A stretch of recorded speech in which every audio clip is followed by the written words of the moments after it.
భక్తులతో చేసుకునేటటువంటి పండగ ఈ ఉగాది పండగ. ఈ ఉగాదికే యుగాది అని ఒక పేరు ఉంది.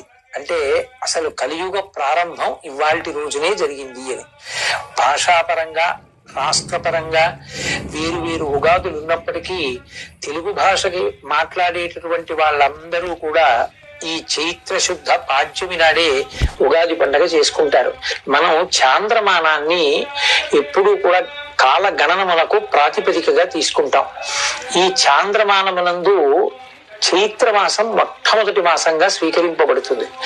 ఈ చైత్రమాసంలో వచ్చేటటువంటి శుక్లపక్ష పాడ్యమి ఏది ఉందో ఆ పాడ్యమి మొదటి తిథి. ఆ మొదటి తిథియే ఉగాది పండుగ. ఈ ఉగాది పండుగ ఎలా నిర్వహించుకోవాలి అన్నదాన్ని శాస్త్రాలు స్పష్టంగా చెప్పాయి.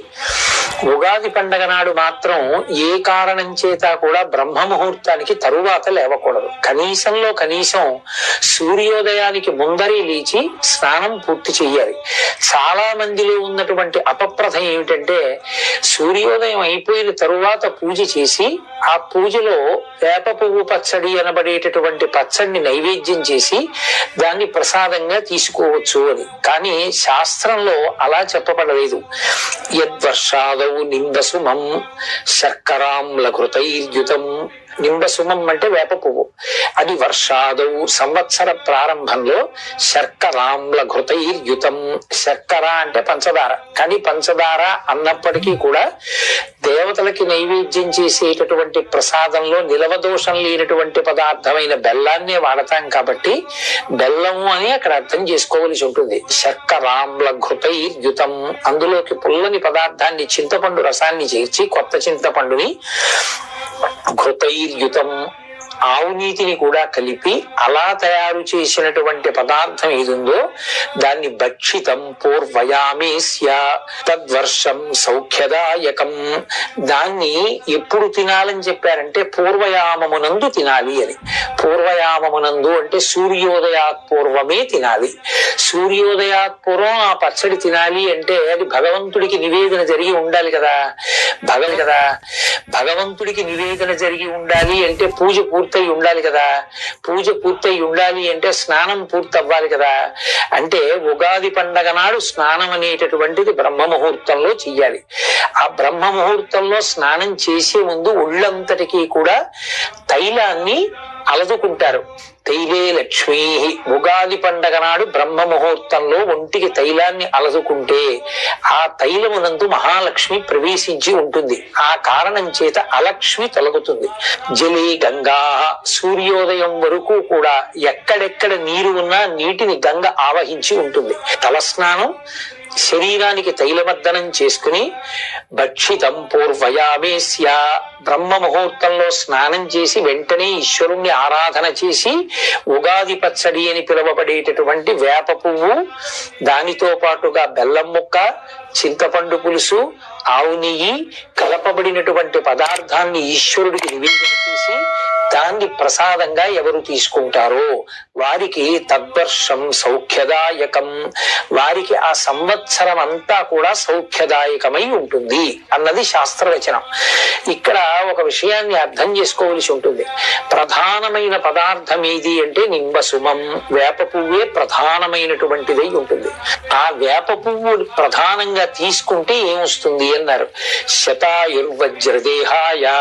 100 సంవత్సరములు జీవించగలిగినటువంటి లక్షణం. కేవలం 100 సంవత్సరములు ఆయుర్దాయంతో ఉండి ఏ మంచానో పడి ఉంటే ఉపయోగం ఏముంది. కాబట్టి వజ్రదేహాయ. ఆరోగ్యంతో ఉండి తాను ఏ సంకల్పం చేశాడో ఏ కార్యం చెయ్యాలనుకుంటున్నాడో అటువంటి భగవత్పరమైనటువంటి సమాజ అభ్యుదయము కొరకు చెయ్యాలనుకున్నటువంటి కార్యములను చేయగలిగినటువంటి సమర్థత శరీరమునందు నిలబడి దాని వలన వజ్రదేహాయ సర్వసంపత్ ప్రదాయచ. ఆ వేప పువ్వు సమస్తమైనటువంటి సంపదలను ఇవ్వగలిగినటువంటిదై ఉంటుంది. దానితో పాటుగా అది అరిష్ట నివారాయ. అరిష్టములను నివారిస్తుంది. భక్షితం నింబదళం అని ఆ నింబదళాన్ని నింబ పుష్పాన్ని తీసుకుంటారు. ఈ నింబ అన్న మాటకి ఇంత ప్రఖ్యాతి వేప పువ్వుకి ఎందుకు ఇంత గొప్పతనం వచ్చింది అని పరిశీలనం చేసినప్పుడు మనకు ఒక విషయం అవగతం అవుతుంది. అమరకోశంలో నింబ అన్న మాటని మహానుభావుడు వ్యాఖ్యానం చేశాడు. నింబ అన్న మాటకు అర్థం ఏమిటంటే ఆరోగ్యం నయతీతి నింబ. వేప పువ్వు తిన్నట్లయితే ఆరోగ్యము నిలబడుతుంది. ఆరోగ్యము నిలబడడానికి చైత్రమాసంలోనే వేప పువ్వు రావడం, చైత్రమాసంలో మొట్టమొదటి తిథి అయినటువంటి ఉగాది నాడే వేప పువ్వు పచ్చడి తినడం. దీని వెనక ఉన్న మర్మం ఏమిటి అంటే యమధర్మరాజు గారి యొక్క దంష్టలు కోరలు 2 ఋతువులలో బయటికి వస్తాయి. అవే వసంత శారదానేవా, వసంత ఋతువు, శరత్కాలము, శరదృతువు. ఈ 2 ఋతువుల యందు యమధర్మరాజు గారు ఒక్కొక్క కోర బయట పెడతాట. అది వసంత ఋతువులో చైత్ర శుద్ధ పాడ్యమి నాడు ఆ కోర బయటికి రావడం మొదలవుతుంది కాబట్టే వడగాట్పులు మొదలైనటువంటి వాటిల్లో జనం విశేషంగా పడిపోతారు. అలా పడిపోకుండా యమధర్మరాజు గారి పాశములకు చిక్కకుండా ఇటువంటి అనుగ్రహ శక్తిగా పరదేవతయే వేప పువ్వుగా ఆ కాలమునందు పరిఢవిల్లుతుంది అని శాస్త్రవాక్యం. శారదా నవరాత్రుల్లోనూ అమ్మవారికే పూజ, అలాగే వసంత ఋతువులోనూ లలితాపరాభట్టారికా స్వరూపానికే పూజ. ఈ 2 ఋతువుల్లోనూ అమ్మవారిని పూజ చేస్తే అమ్మవారి అనుగ్రహమే వేప చెట్లకి ఆ సమయంలో పువ్వుగా వచ్చి ఆ పువ్వుని ఈ పదార్థాలతో కలిపి అది ఏ సమయంలో తినాలో ఆ సమయంలో తినాలి. అనారోగ్యంతో ఉన్నటువంటి వ్యక్తి వైద్యుడి దగ్గరికి వెడితే ఏదో ప్రొద్దున్న 1 మాత్ర, మధ్యాహ్నం 1 మాత్ర, రాత్రి 1 మాత్ర వేసుకోండి అంటాడు. 7 రోజులు ఒక్కొక్క రోజు 3 మాత్రలు వేసుకోమన్నారు. 7 రోజులవి కలిపి 7 3 21 ఒక్కసారి వేసుకుంటే తగ్గిపోదా అని వేసుకోం కదా. అలాగే ఆయన చెప్పినట్లు వేసుకున్నట్లే శాస్త్రకారుడు చెప్పినట్టే ఆ ప్రసాదాన్ని తీసుకోవాలి. అందుకే భక్షితం పూర్వయామేస్య, ఎవరు బ్రహ్మ ముహూర్తంలో స్నానం చేసి వేప పువ్వు పచ్చడి తింటారో ఈశ్వర ప్రసాదంగా, అటువంటి వారందరికీ కూడా పరదేవతానుగ్రహంగా ఆరోగ్యము సిద్ధిస్తుంది. ఆరోగ్యము అంటే యమధర్మరాజు గారి యొక్క కోర బయటికి వచ్చిన కారణం చేత విస్తరించినటువంటి ఉపద్రవ స్వరూపమైనటువంటి భయంకరమైన వ్యాధులను తట్టుకోగలిగినటువంటి శక్తి వస్తుంది. అందుకే సాధారణంగా చైత్రమాసం నుంచి లోకంలో అతిసార వ్యాధి వంటి వ్యాధులు ప్రబలిపోతాయి. అవన్నీ అంటు వ్యాధులు, కళ్ళకలకలు రావడం, అతిసార వ్యాధి రావడం, అమ్మవారు అన్న పేరుతోటి చర్మ సంబంధమైనటువంటి వ్యాధులు రావడం, ఒంటి మీద మచ్చలు పైకి తేలడం, ఇవన్నీ అంటువ్యాధులై చాలా తేలిగ్గా ఒకరి నుంచి ఒకరికి సంక్రమించడం జరుగుతూ ఉంటుంది. వీటికి నివారణగా శాస్త్రం ఏం చెప్పిందంటే కార్తీక మాసంలో శరత్కాలం నడుస్తున్నప్పుడు ఉసిరి చెట్టుని ఆశ్రయించి ఉంటుంది. అదే వసంత ఋతువు ప్రారంభమైనప్పుడు చైత్రమాసంలో వేప పువ్వుని ఆశ్రయించి ఉంటుంది. వేప పువ్వుగా అమ్మవారు ఉంటుంది. అందుకే ఆ ప్రసాదాన్ని స్వీకరిస్తాం. దేహారోగ్యం నిలబడుతుంది. సాధారణంగా చైత్రమాసం నుంచి లోకంలో అతిసార వ్యాధి వంటి వ్యాధులు ప్రబలిపోతాయి. అవన్నీ అంటు వ్యాధులు, కళ్ళకలకలు రావడం, అతిసార వ్యాధి రావడం, అమ్మవారు అన్న పేరుతోటి చర్మ సంబంధమైనటువంటి వ్యాధులు రావడం, ఒంటి మీద మచ్చలు పైకి తేలడం, ఇవన్నీ అంటువ్యాధులై చాలా తేలిగ్గా ఒకరి నుంచి ఒకరికి సంక్రమించడం జరుగుతూ ఉంటుంది. వీటికి నివారణగా శాస్త్రం ఏం చెప్పిందంటే కార్తీక మాసంలో శరత్కాలం నడుస్తున్నప్పుడు ఉసిరి చెట్టుని ఆశ్రయించి ఉంటుంది.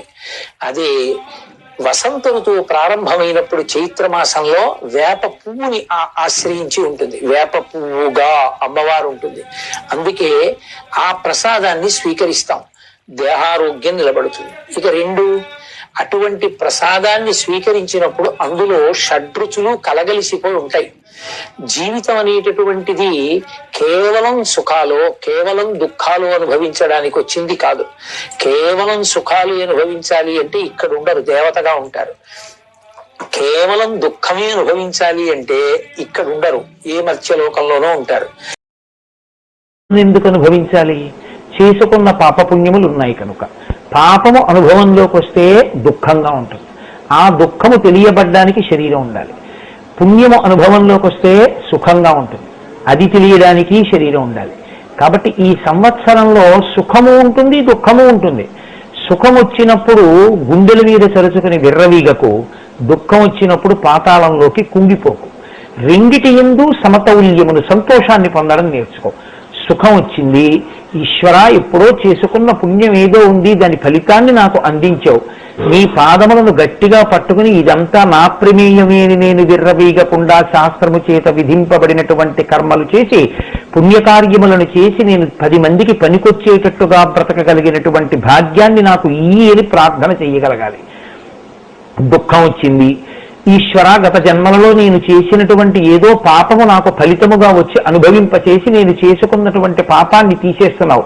ఈ దుఃఖాన్ని అనుభవించడంలో నీ పాదములను పట్టుకోగలిగినటువంటి శక్తి ఎందు విస్మృతి కలుగకుండుగాక, నీ పాదములను గట్టిగా పట్టుకునే శక్తి ఇమ్మని ప్రార్థన చెయ్యాలి. ఈ రెండు కలిపి మనం ఈశ్వరుణ్ణి అడగడానికే ఆ అనుగ్రహాన్ని అడగడమే. ప్రసాదం అంటే అనుగ్రహం. ఆ అనుగ్రహాన్ని కోరుకోవడమే చేదు, పులుపు, తీపి అన్నీ కలిసి ఉన్నటువంటి ప్రసాదాన్ని స్వీకరిస్తాం. మూడవది పంచాంగ శ్రవణం. పంచాంగము అంటే 5 అంగములతో కూడుకున్నది. తిథి, వారము, నక్షత్రము, యోగము, కరణము. ఇవి మనకి దీర్ఘాయుర్దాయాన్ని ఇవ్వడానికి, ఆ తర్వాత రోగనాశనం చేయడానికి, మనం ఏ విధమైనటువంటి అకాల మృత్యువుని పొందకుండా పరమేశ్వరుణ్ణి ఉపాసన చేయగలిగినటువంటి స్థితిని పొందడానికి, ఇటువంటి వాటి కొరకు ఈ 5 ప్రతివారు రోజు చూడాలి. ఉగాది నాడు సంవత్సర ఫలితాలన్నింటినీ వింటాం. ఈనాడు ప్రారంభములకు అందరికీ కూడా సర్వతోముఖాభివృద్ధిని ఇవ్వడమే కాకుండా పరమేశ్వరుని యొక్క పాదార విందముల యందు చెలించినటువంటి భక్తిని పొందేటట్టుగా శ్రీనివాసుని యొక్క నిర్హేతుక కృపాకటాక్ష వీక్షణముల చేత అనుగ్రహింపబడెదరుగాక అని సాంజలి బంధకంగా వెంకటేశ్వరుని యొక్క పాదార వింద స్వస్తి.